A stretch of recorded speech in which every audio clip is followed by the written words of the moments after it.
Welcome to Book 2, Night 25 of the Orphan's Tales Live Quarantine Reading Series. I can speak. I've just been on an infinite parade of Zoom calls today, so I come to you a little disheveled, very tired, with my toned-down work lipstick on. This is, for those of you who like the lipstick information, this is NYX's Lip Lingerie in Embellishment. I've never embellished anything. Yeah, so I've just been on camera for hours and hours and hours. So I'm a little addled. And of course, everyone can hear the dog. The dog is unhappy to not be part of this. She's not allowed to be part of it.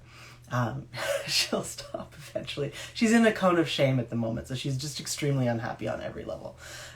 So nothing is untoward happening with the dog. She's just protesting that she has to have a cone of shame on and not be adored by the masses at all times, which is how she feels her life should go.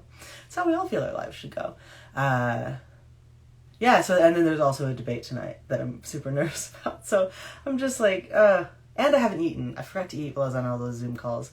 So I'm going to have to fix that as soon as this is over. It's just a disaster. But at least, I'm here. I'm more or less put together. We're going to do this thing. We're going to end a little early so that those of you who want to watch the debate can watch the debate. That's all I've got. I've just been yapping all day long.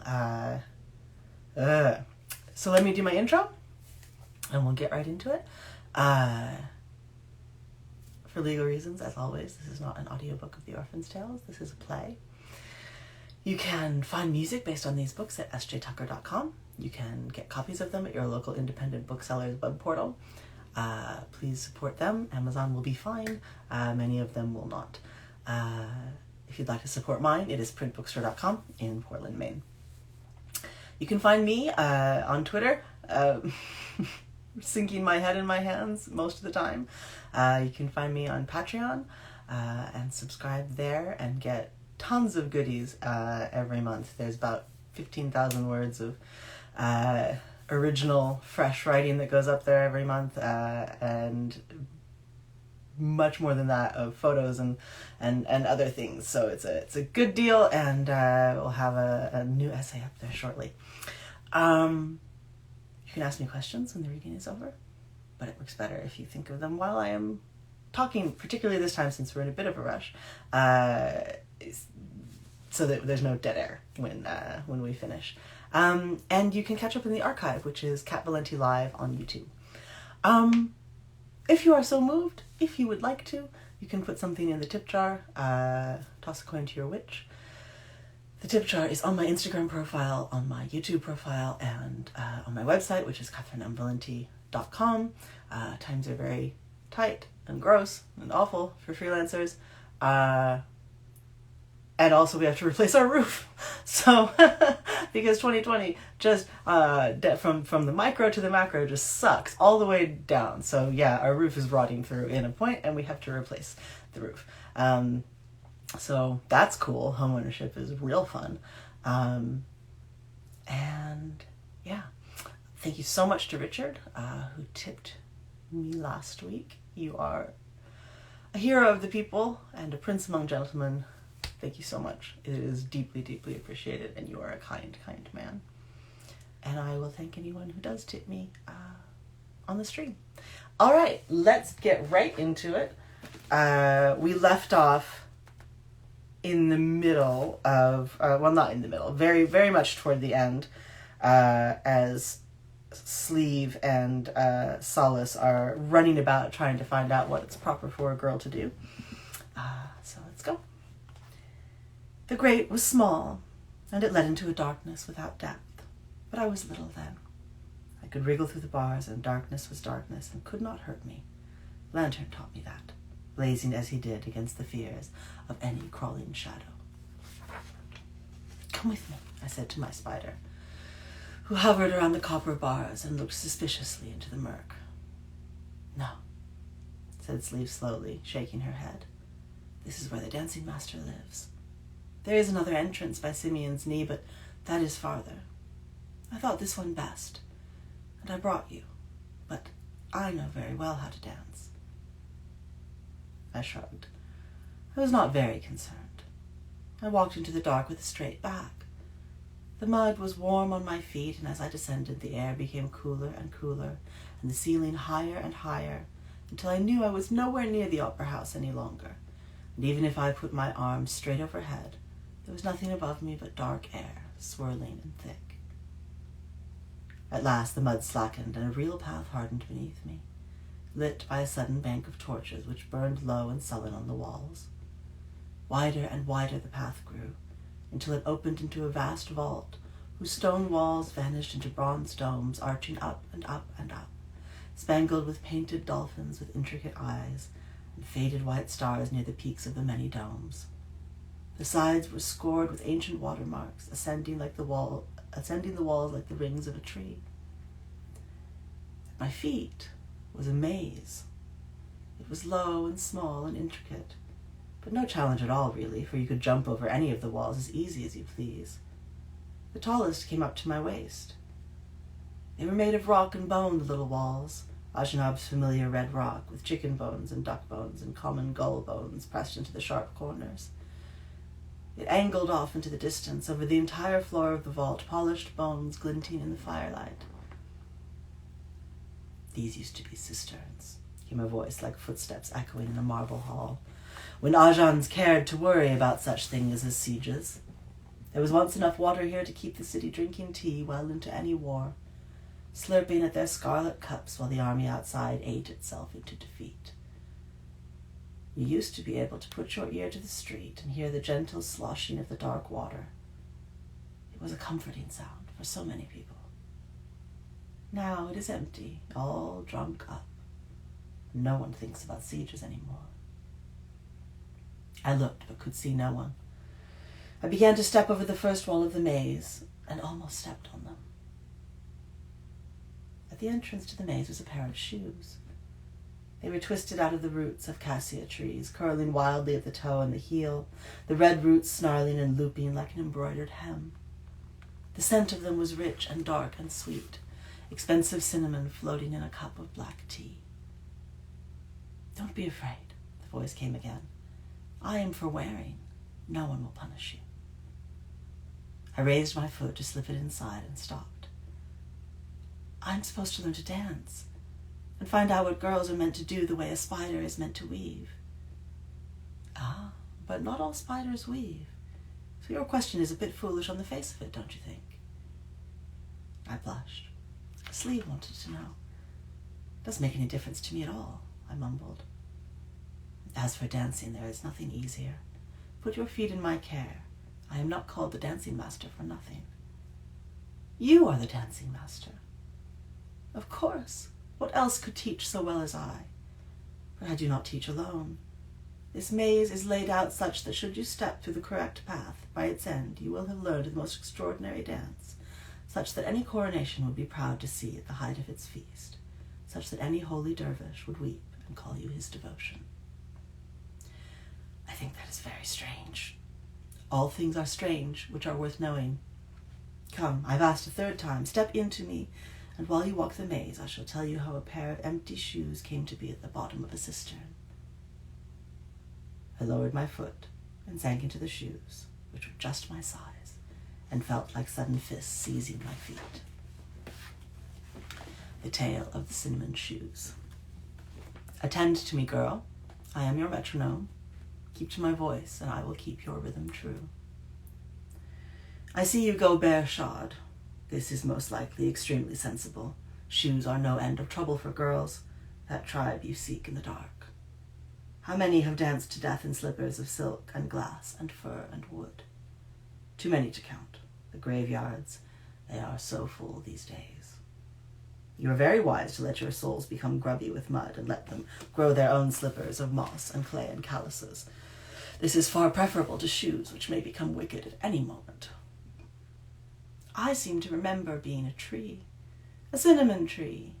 drank rain until someone pulled it out of the earth by the hair and made a very nice armoire. 2 high-backed chairs with seats of stiff linen, a round table at which generations of children learned their letters, a post for witch burning, an extremely expensive book with cinnamon boards and cinnamon paper written upon in cinnamon ink, a psalter, I think, and a carriage wheel, and 1 pair of shoes. I remember also a woman's hands, and how she sipped her tea of white leaves, violets, and a single red leaf, as she pulled the roots into a complicated knotwork that you see now.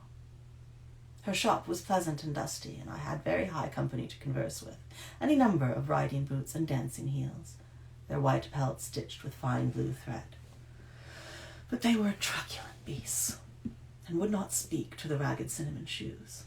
I was not sorry to leave them when I was packed away and sent into the city on a red plane. In Agenab I was the superior shoe. No riding boot could compare to a shoe of cinnamon, the sacred stuff of the city. I dreamt of sweet, slim feet whirling and kicking at festivals of spice and starlight. I dreamt of being kept on a high podium with a rose-colored cushion, my arches cupped by yielding silk. Instead, I was taken to a tomb. A tomb is like a cistern, you know. It is full of flesh, as a cistern is full of water, and the ceilings always drip. There are devotional paintings of the virtuous dead etched into the stone with inks that cost more than water or corpses, and voices echo, and the shadows lick the corners clean, and no one would go inside were they not compelled to do so. I suppose he was compelled, the priest who bought me dear and carried me to his daughter's bier like an anointing oil. She had been a good girl when she was alive. He assured everyone who would listen. But what father has ever said otherwise? She was pious, she was kind to the poor. Every morning she would wash herself in freezing water, such an expense, such an extravagance in Agenab, where they say the glass bubbles in the pane in the summertime. And when her skin ached with the cold, she would dust her red arms, her chest, her face, her hair with cinnamon ground finer than the most treasured dreams of salt. They were a holy family, and had to set an example, her father said. She went to the finest seminary in the city, and learned there how to distill both liquor and ink from cinnamon and the light of the stars, and more important, she learned that each has its proper time and use, and used them as they were meant. No one was more moderate in her dress or person, her father said. No one lived who was more serious or more studious. No one behaved so much and so often precisely as it is proper for a girl to behave. And when the fields died, her father said, she was disconsolate, as it is necessary for a child of the priest of red spices to do. She bathed in the icy fountain until her teeth chattered and her lips went blue and swollen. She prayed and studied her own little cassia cuttings, her own window garden that it is only correct for a priest's daughter to keep. But they were wild and thick with needles and dusty with sweetness. And finally she stopped lashing her skin with bitter water and left her garden to walk among the fields, where she buried herself in the alien earth. She left her eyes and her mouth open to the air, but the rest she covered up in red loam like a child pulling up her favorite blanket over her chest. And there, devout girl, she kept up her prayers, encouraging the earth to learn from her hot blood, her beating heart, her ascendant soul. And so the earth took these things, but, like a man of poor breeding, learned nothing. Whatever withered the roots of the basil and the paprika, the cardamom and the garlic greens, withered her in the soil, and once planted, his beloved daughter never rose again. They unearthed her form, cold as it had been on any of her sacrosanct mornings in the frozen fountain, and carried it to the family tomb. There it was laid out on this very bier of fragrant cedar, a spray of cassia flowers clutched in her virginal hands, a dress of rarest bark cloth arranged in precise folds round her body. He wept at her side every day, he said, and his tears were her icy fountain. Who knows with what grief's whispering he decided that I would wake her? It is best not to ask, for the tribe of dead girls is infinitely more inscrutable than those of the living. And who knows what their shades insinuate when midnight has long closed up its windows. He believed it, believed in the holiness of the red spices, and perhaps that was enough. We have an illustration here.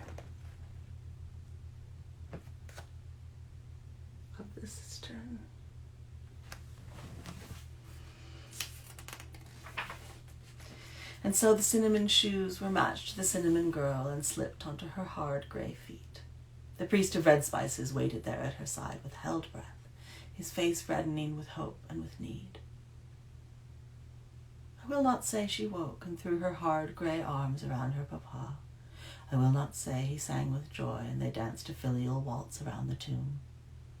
But after I had clutched her ankles for a fortnight and more, and he had fallen asleep on an empty bier, as fathers will sometimes do when they are waiting for their daughters to be born, a trickle of red mud came dribbling out of her nose, and tears of red mud came weeping from her eyes, and a slow stream of red mud came oozing from her mouth. She rolled up from her slab and began to cough quietly as a polite girl will cough, all the red earth of the Ajan fields heaving from her, wet and dead, bright and thick. Her father did not wake. Fathers sleep heavily. The pious daughter cleaned her mouth and stood shakily, balancing in me in her cinnamon shoes, and I could feel her weight, so little, so light, having been dead so long. I felt her sadness and her fear, her urgency, her shivering souls, her need to see the sun again. These are secret things a shoe knows, for we carry a creature within us and divine all itself. "Papa," whispered the dead daughter, "wake up. It is time to take me home." She kissed his cheek with dry lips. The priest of red spices opened his eyes and saw his girl, his devotion, his cinnamon darling. Her long hair was wet and knotted with mud and anointing oil and clotted spice, but he kissed her anyway and held her close. She let him touch her, stiff and uncertain, and allowed softly that she would certainly like to be shown at services and hold a red candle and be called a miracle. What else should a pious girl want? But she was not at services when they were held. She was at the Duke's empty palace, dancing through the abandoned rooms with their ruined tapestries of tigers and terns, their splintered walls and broken perfume bottles. Since she had died, they had become a place for endless balls, endless revels, endless frenzied festivals by the light of candelabras dented and tarnished. The young and careless were there, lined up in the dancing line like shabby dolls. Ajanab was only lately dead. The wake raged on. The priest's daughter had only followed the light. Even the dullest creature knows to follow the light, and in her dull gray state it was all she could manage. Go toward the warmth, go toward the fire. I, too, itched to be used well, to be warm. I forced her feet only a little toward that blazing, raucous place. And there we danced, and there we spun, and there we felt the flames on us, hot and golden. Thus I danced after all, with her slim feet tight in me, at festivals of cinnamon and starlight. I danced every dance you can imagine, and I danced them all twice. How many arms round her waist, how many polished shoes to meet me, how many floors once shining and checkered, now shattered and filthy with summer dust, did we press beneath us. Too many to count, my friend, too many to count. And as we danced, as each night ran into the next in the Duke's abandoned estate, with all the topiaries scorched black and all the roofs turned homes for pigeons and starlings, as we danced, her arms became less hard and gray, her blood became less still and black, her cheeks became less sunken and cold. Her hair flew out behind her like a black wind, and her cheeks went redder than the candles, and her eyes became sharp and wild, as red as cinnamon shoes. Her skin was less pink than scarlet, her blood so high I thought it might leap out of her. Her heart was nothing but a long, whirling scream. Her father was delighted. He saw only her high color and her smiles. He did not see her teeth. He did not see how tight she clenched that red candle, how fast she ran when services were done. And the more she danced like that, the less I liked her. I wished to dance, of course. This is the best a shoe can wish for. But I wished to dance courtly dances at weddings and harvest time, complicated reels and waltzes as precise as clockwork. This dance took no skill. It was a constant tempest, a sirocco that went on, and I was tired. And so I contrived, as she ran from the estate gardens with their blackened hedge swans and hedge giraffes, to slip from her feet and lie in the grass, happy and silent and unmoving. I would like to report that she fell down dead the minute I let her arch fly free, but she did not. I saw her black hair whipping the wind as she bolted home, over the gardens and through the alleys, back to that damned red candle once more. And we will pick up there on Sunday. As I said, we've a shortened reading so that people can tune into the debate if they want to. But more talking shoes on Sunday. So I do remember that all of that, the cistern and the maze and everything, is all there. You see my degree in classics coming in. Constantinople has very famous cisterns. I hope to see them one day. It is a dream of mine to visit the old Constantinople and tour the cisterns. You can go down in there. They're massive. They're actually one of the engineering wonders of the world. They're truly incredible, and they are painted top to bottom. Even though at the time that they were in use, no one ever would have seen those paintings. It would have been full of water most of the time. And I remember coming across that and just finding it so human to paint all these dolphins on the walls when no one would ever see it. Only the water would ever see the dolphins. I just loved that. And of course the Dancing Master and the Maze is inspired by Ariadne. The labyrinth the Minotaur is in was designed by Daedalus to be a dancing floor for Ariadne. And much has always been made of labyrinths and what can be done to a person who moves through them. So this is sort of the Greek section of the tale. Does anyone have any questions? We've got a couple of minutes.